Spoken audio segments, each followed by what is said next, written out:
बिस्मिल्लाहिर्रहमानिर्रहीम, अस्सलाम वालेकुम। प्रोग्राम ज़ेरे बहस में खुशामदीद। मैं हूँ आपका मेज़बान ज़ौक अहमद। नाज़रीन, chief justice of Pakistan justice Yahya Afridi आजकल काफ़ी एक्टिव हैं। हुकूमत और अपोजिशन से उनकी मुलाकातें हो रही हैं। सवालात उठ रहे हैं कि ये मुलाकातें क्यों रही हैं। क्या IMF का जो वफ़द चीफ जस्टिस ऑफ पाकिस्तान से मिला था, क्या ये उसकी कंटिन्यूटी है? क्योंकि बहुत से लोग ये कह रहे हैं कि गैर मामूली किस्म की मुलाकातें हैं। इससे कबल माजी में इस तरह अपोजिशन से और हुकूमत से इस तरह की मुलाकातें नहीं होती थीं। फिर चीफ जस्टिस की मुलाकातों के हवाले से ये भी सवाल उठाया जा रहा है कि क्या उनको ये मुलाकातें करनी चाहिए या नहीं करनी चाहिए, क्योंकि चीफ जस्टिस कह रहे हैं कि मैं ऐसे रिफॉर्म्स लाना चाहता हूं जिस पर हुकूमत और अपोजिशन दोनों को एतमाद हो और ताकि उन रिफॉर्म्स पर अमल दरामद भी हो सके। तो फिर क्या रिफॉर्म्स में रेजिस्टेंस को लेकर ये मुलाकातें की जा रही हैं कि अगर कोई रिफॉर्म्स किए जाते हैं तो कोई रेजिस्ट ना करे, तमाम लोग उसको कबूल करें? इसके साथ साथ आज अपोजिशन से मुलाकात हुई और अपोजिशन से ये मुलाकात तकरीबन 1 घंटा तवील रही। मुलाकात चीफ जस्टिस की दरख्वास्त पर की गई है। चेयरमैन बैरिस्टर गौहर की जानिब से ये कहा गया, उन्होंने कहा कि चीफ जस्टिस ने अदालती रिफॉर्म्स के हवाले से 10 निकाती एजेंडा शेयर किया है। हम अपनी तजावीज़ चीफ जस्टिस ऑफ पाकिस्तान को देंगे। साथ उन्होंने कहा कि हमने चीफ जस्टिस को कहा कि आपके हुक्म पर कोई अमल दरामद नहीं होता है। सलमान अकरम राजा साहब ने कहा कि मुल्क में अमलन आइन और कानून नहीं, निज़ाम अदल को एक आला के कार के तौर पर इस्तेमाल किया जा रहा है। ये उन्होंने कहा कि मुलाकात के अंदर हमने उनसे गुफ्तगू की। अपोजिशन लीडर उमर अयूब ने कहा कि मुलाकात में मईशत के हवाले से भी बात हुई, 9 मई और 26 नवंबर के हवाले से भी बात हुई और बानी PTI के खतूत पर भी बात हुई। हमने वाज़े कर दिया कि हम 26वीं आइनी तरमीम को नहीं मानते।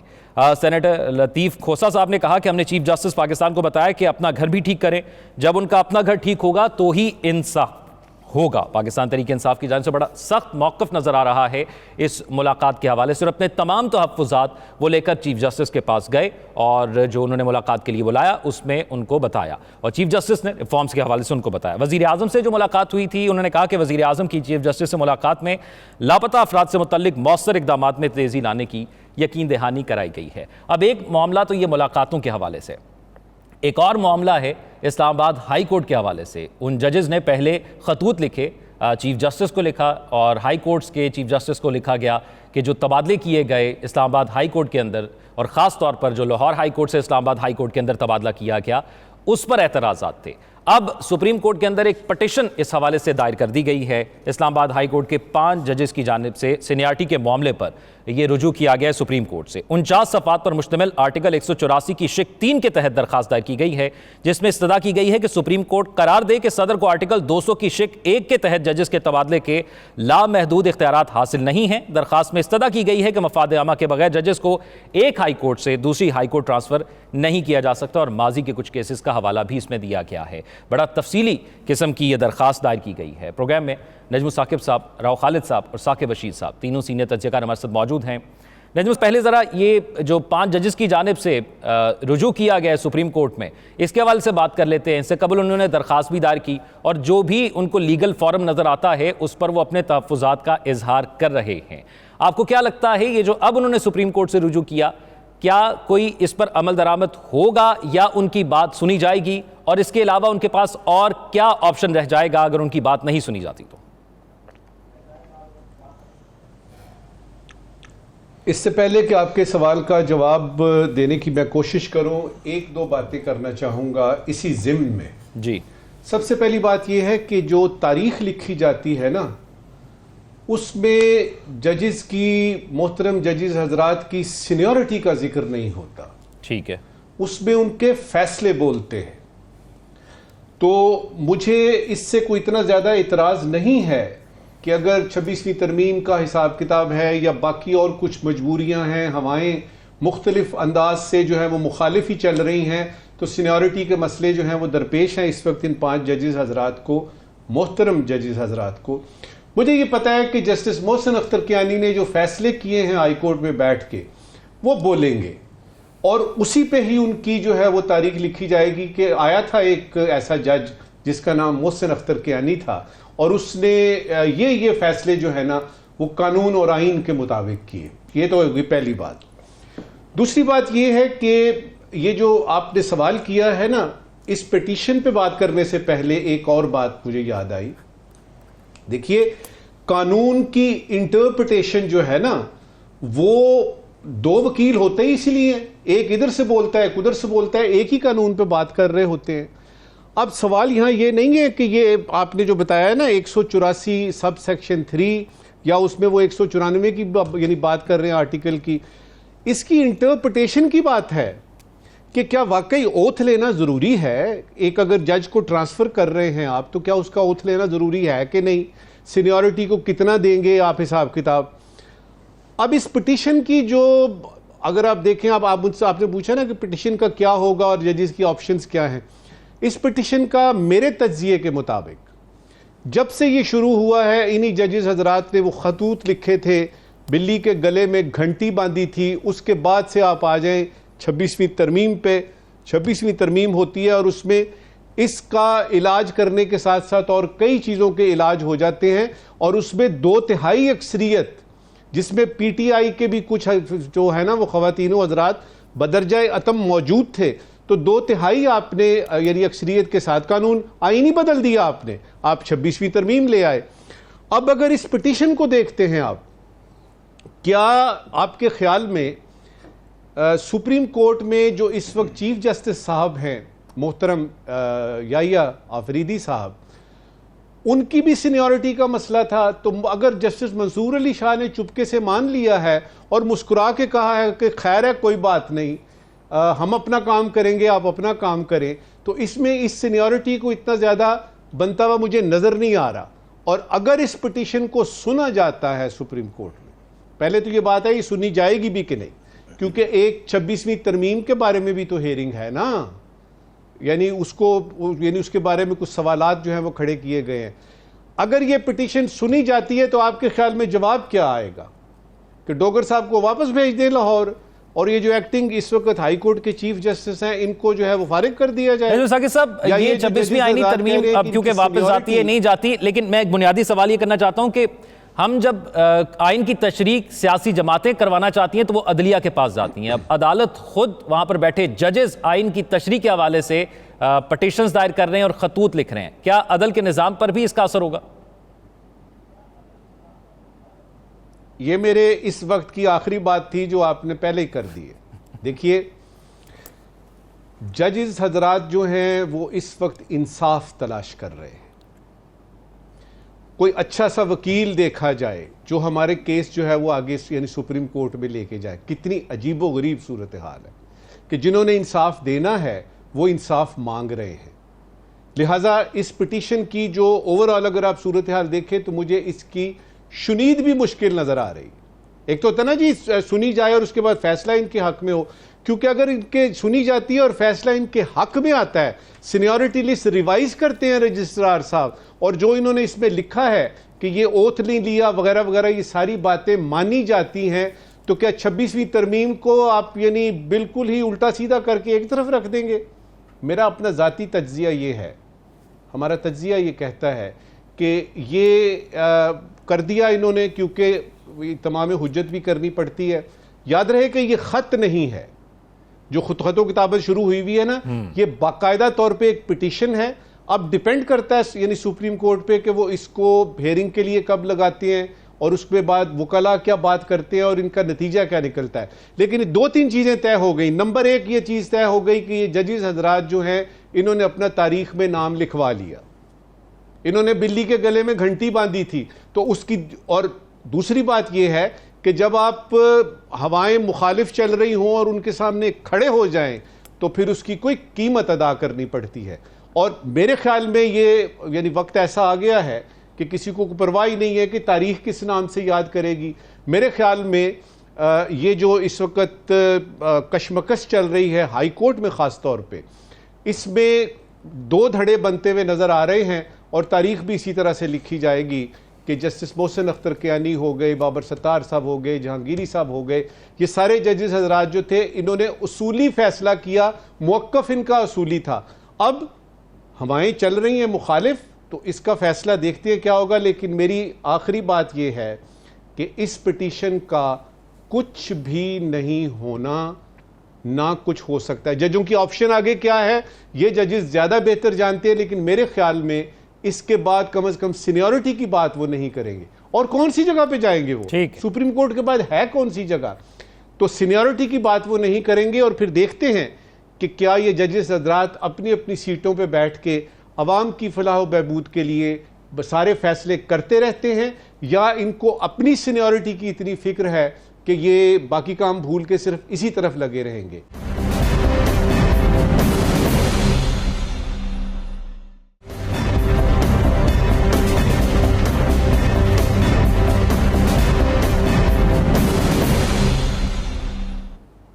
ब्रेक के बाद खुशामदीद नाज़रीन। IMF मसाइल का हल है या मज़ीद मसाइल पैदा होते हैं? इस सेगमेंट में हम इस पर बात करेंगे, क्योंकि हम जो भी मुआशी अहदाफ अपने लिए तय करते हैं हम वो पूरे नहीं कर पाते।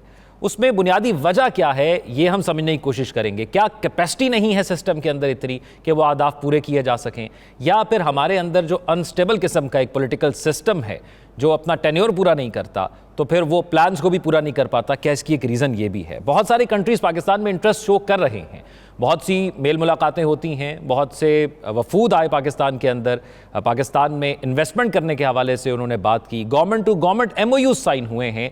क्या प्राइवेट सेक्टर को भी पाकिस्तान के अंदर मदऊ किया जा रहा है और उनके लिए भी वो सूटेबल ज़राए प्रोवाइड किए जा रहे हैं, सिचुएशन इन्वायरमेंट प्रोवाइड किया जा रहा है कि वो पाकिस्तान के अंदर इन्वेस्ट कर सके? क्योंकि पाकिस्तान ने जब IMF का पिछला कर्ज प्रोग्राम शुरू किया तो उसके बाद पाकिस्तान के अंदर थोड़ी स्टेबिलिटी हमें देखने को मिली। मैं ज़रा इसको अगर राउंड करके आपको बताऊं कि अगर फ़र्ज़ करें पाकिस्तान के ऊपर 100 बिलियन का कर्जा है तो पाकिस्तान ने, और 5 साल का ये सर्कल है, तो पाकिस्तान ने तकरीबन हर साल 20 बिलियन वापस भी करना होता है, उस पर 5 बिलियन इंटरेस्ट भी होता है, तो 25 बिलियन पाकिस्तान ने ईयरली वापस भी करना होता है।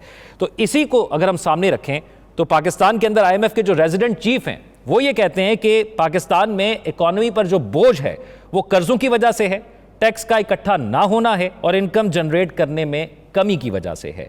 फिर मोहम्मद औरंगज़ेब साहब हमें बताते हैं कि मुल्क बेवजह मरात का मुतहम्मिल नहीं हो सकता, और फिर और भी बहुत से प्लान्स बताते हैं। ये प्लान्स तो मुआशी तज्जियाकार भी बताते हैं, हम भी बताते हैं, वज़ीर आज़म साहब भी बताते हैं, लेकिन जिन लोगों ने ये करने हैं वो भी सिर्फ बताते हैं, ये नहीं बताते होने कैसे हैं। फिर हम हमेशा कहते हैं कि हम IMF के आखिरी प्रोग्राम के अंदर हैं, तो क्या कोई हम इक़दामात ऐसे करते भी हैं कि हम उस प्रोग्राम से निकल कर अपनी इकॉनमी को खुद स्टेबल कर पाएँ? इस पर बात करते हैं। राव खालिद साहब, हम हमेशा सुनते हैं, हर हुकूमत में सुनते हैं, हमने ये भी सुना था कि IMF के पास नहीं जाऊंगा, फांसी ले लूंगा, फिर भी IMF के पास गए, अब भी दावे किए जा रहे हैं। तो क्या ये दावे IMF आखिरी प्रोग्राम है, ये सिर्फ हमारे जो इलेक्शन के दावों की तरह हैं, या हकीकी तौर पर कोई ऐसा अमल दरामद भी हम कर रहे हैं कि ये मुमकिन हो सकता है?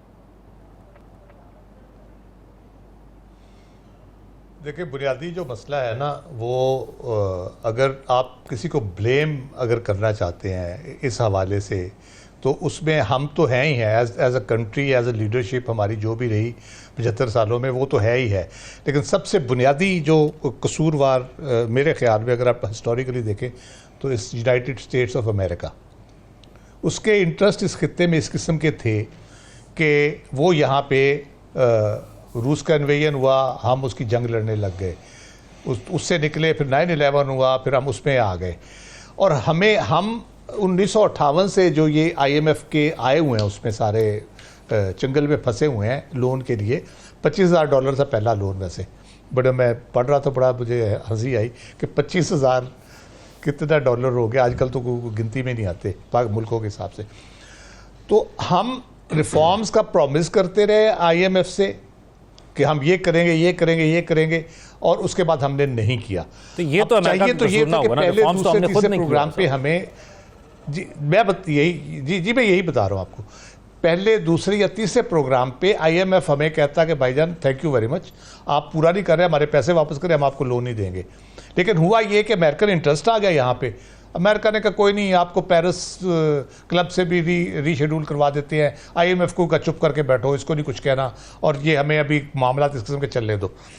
तो इस वजह से ये चीज़ें चलती रही, इसलिए अमेरिका का मैं कसूर कह रहा हूँ। ठीक, अब अमेरिका का वो वाला इंटरेस्ट यहाँ पे नहीं है। अब अमेरिका IMF को नहीं कह रहा कि कोई नहीं, खैर अगर पाकिस्तान ने रिफॉर्म्स नहीं भी की तो आप चलाएं।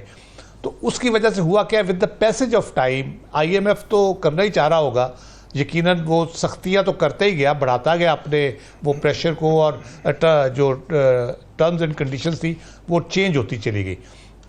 और अब 24वें प्रोग्राम में नौबत ये आ गई है आपकी, और इतनी शदीद कड़ी शराइत आ चुकी हैं आपकी कि आपके यहाँ शहरी आज़ादियों का मसला हो, सियासी इस्तेहकाम की बात हो, अदलिया की आज़ादी हो, बैरूनी सरमायाकारी का मसला हो, अफरात ज़र का मसला हो, डॉलर की प्राइस का इशू हो, एनर्जी क्राइसिस हो, हर चीज़ में वो आपको कहता है ये इस तरह क्यों हो गया, ये इस तरह क्यों हो गया। जैसे वो एक सख्त गीर जो पेरेंट्स होते हैं ना, वो बच्चे को इधर क्यों बैठे हो, खड़े हो जाओ, खड़े क्यों, बैठ जाओ, बैठे क्यों, चल पड़ो, और ये कलम उठाओ, ये सोटी रख दो, इस तरह का वो अब हर डे टू डे बेसिस पे हमें करने लग गए हैं। अब ये मामला तो उस तरह से शुरू हो गया हमारे साथ। उसमें तमाम तर हुकूमती दावों के बावजूद कि हम बेहतरी की तरफ जा रहे हैं, हमारे मामला ठीक नहीं है। हम अभी भी अपने दोस्तों के बरहूने मिन्नत है, उनकी वजह से हमने अपने फॉरेन एक्सचेंज रिजर्व्स अगर कुछ हमारे स्टेबल है, या डॉलर की प्राइस स्टेबल है, उनकी वजह से है, या हम लोन रीपे अगर कर रहे हैं। तो आज अगर वहाँ पे मसला हो जाए तो हमें हो जाएगा। बैरूनी इमदाद पे हमने 75 साल निकाल लिए हैं, अब मुझे अगले साल 2 साल निकलते नज़र नहीं आते अगर हमने अपनी आदतें ठीक ना की, रिफॉर्म्स ना की। तो बकौल finance minister we have lost our standing as a nation. ये मैं नहीं कह रहा, ये वज़ीर ख़ज़ाना साहब कह रहे हैं। अजम साकिब साहब, 25 करोड़ आवाम का सवाल आपके सामने रख रहा हूं, क्या मुल्क को IMF चला रही है?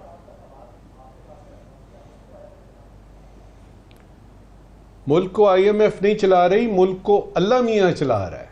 क्योंकि जिन हालात में चल रहा है, इन हालात में तो किसी इंसान के बस की बात ही नहीं है। आप इलेक्शन से शुरू हो जाएं, जो जनरल इलेक्शन हुए 8 फरवरी के, अब तक जरा आए तो सही, इसके बावजूद चल रहा है। तो इसका मतलब है कि कोई गैर मरई, कोई ऐसी खुदाई ताकत है जो कि इसको चला रही है। देखिए, ये कहना कि यानी अमेरिका जो है वो उसका कसूर है और उसने जो है वो दे के कर्जा अपने काम कराए। देखिए, मैं आपको ज़ौक कर्जा देता हूं, आपके पास इख्तियार है कि आप कहें मुझे नहीं चाहिए, आप कहें मुझे नहीं चाहिए। ये ताकत हमें अपने अंदर बहसियत कौम के पैदा करनी पड़ेगी।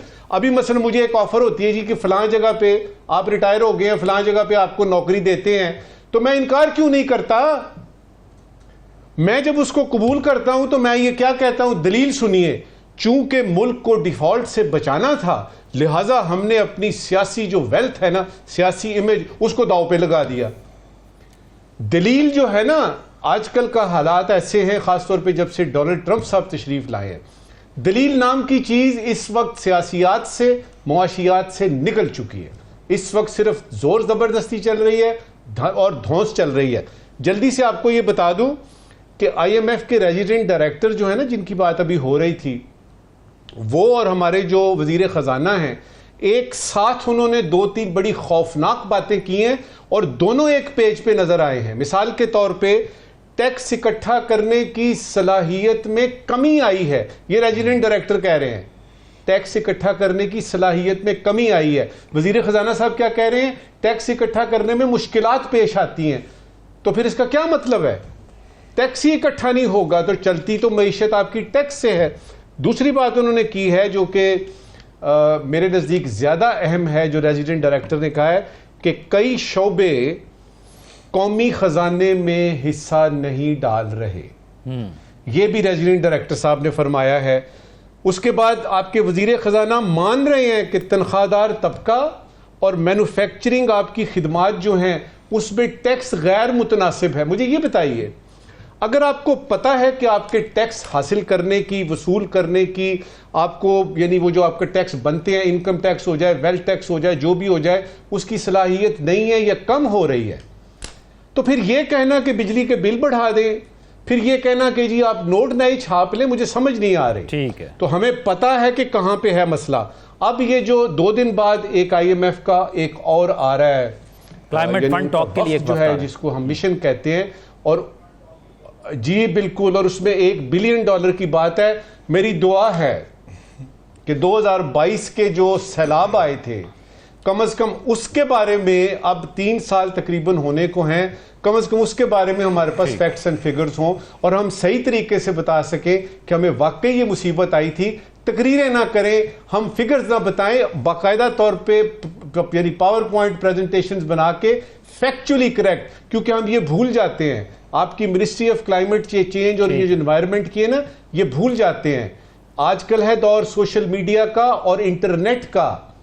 ये गूगल भाईजान जो है ना, ये सारा कुछ बता देते हैं। तो आप वो फिगर जो बता रहे हैं उनको डबल चेक वो करके आएंगे। लिहाजा देखिएगा कि ये $1 बिलियन क्लाइमेट चेंज की रेजिलियंस के बारे में है। उनको अपना एडेप्टेशन प्लान दिखाइए, उनको कहिए जी कि ये हमने अपने तौर पे किया है, इसमें आप चिप इन करेंगे, ये $1 बिलियन को हम इस तरह इस्तेमाल करेंगे। मगर मुसीबत क्या होती है, USAID जो है वो आपको पैसे देती है कि आप स्कूल खोलेंगे और आप ये करेंगे, और बाद में क्या पता लगता है कि वो सारे स्कूल जो हैं उनमें से एक भी तामीर ही नहीं हुआ, लेकिन तनख्वाहें दी जा रही हैं।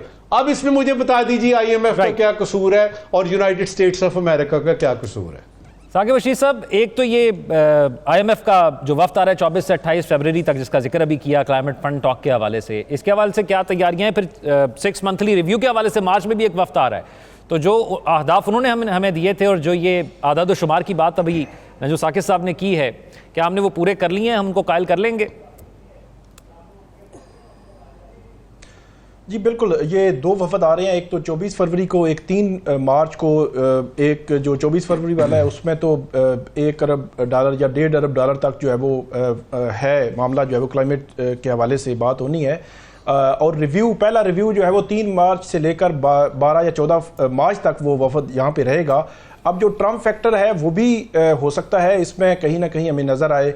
अभी रिसेंटली भी एक वफद यहाँ से गया है, जो पाकिस्तान में हमने देखा कि मुख्तलिफ शोबों में, इदारों में और ख़ास तौर पर अदलिया के हवाले से वो उन्होंने बहुत ज़्यादा मुलाकातें भी की। उनकी हतमी रिपोर्ट तो जुलाई में आनी है। अभी जो इनिशियल जो रिपोर्ट आई है वो तो इत्मीनान बख्श ही उन्होंने करार दिया है, लेकिन IMF का एक वफद जा रहा है, दूसरा आ रहा है, फिर तीसरा आ रहा है, तो डेफिनेटली IMF के अंडर जो है वो पाकिस्तान बिल्कुल उस पर डिपेंडेंट भी है। और लेकिन अगर देखा जाए कि क्या वो रिफॉर्म्स जो करनी थी यहाँ पे की गई हैं वो हमें नज़र नहीं आती, और क्या जो असरात हैं यहाँ पे, महंगाई है, बिजली महंगी है, गैस महंगी है, या इसके अलावा हुकूमत ने जो नजकारी करनी थी, या दीगर जो पेंशन की इस्लाहात थी, या वजारतें जो है वो मरकज से सूबों को देनी थी, या वजारतें कम करनी थी, अखराजात कम करने थे, वो क्या किए हैं। लेकिन दूसरी तरफ हम देखते हैं कि MNAs MPs के लिए 700 अरब जो है रुपए जो है वो फंड जो है वो रखे गए हैं,